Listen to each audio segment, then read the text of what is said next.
বনে থাকে বাঘ, গাছে থাকে পাখি, জলে থাকে। হ্যাঁ, হ্যাঁ বলো, কি হয়েছে?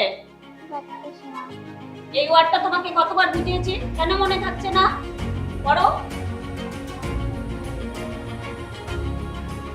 বলো কি হয়েছে, পড়ো তাড়াতাড়ি, নাহলে এবার মার। অনেকবার বুঝিয়ে দিয়েছি। আপনি কি আপনার বাচ্চাকে এইভাবে পড়াচ্ছেন নাকি এইভাবে? বনে থাকে বাঘ, বাঘ, গাছে থাকে পাখি, জলে থাকে মাছ,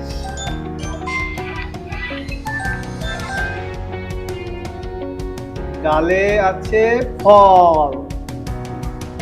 হ্যাঁ, পাখি পাখি ফল খায়। পাখি ফল খায়। হ্যাঁ, আপনিও যদি আপনার বাচ্চাকে সঠিক প্যারেন্টিং দিতে চান এবং আপনার বাচ্চার ভবিষ্যৎ যদি সুন্দরভাবে গড়ে তুলতে চান, তাহলে আমি Soma Samaddar, certified parenting councillor. এই বিষয়ে আরো জানতে হলে নিচে দেওয়া নাম্বারে এক্ষুনি আমার সঙ্গে যোগাযোগ করুন।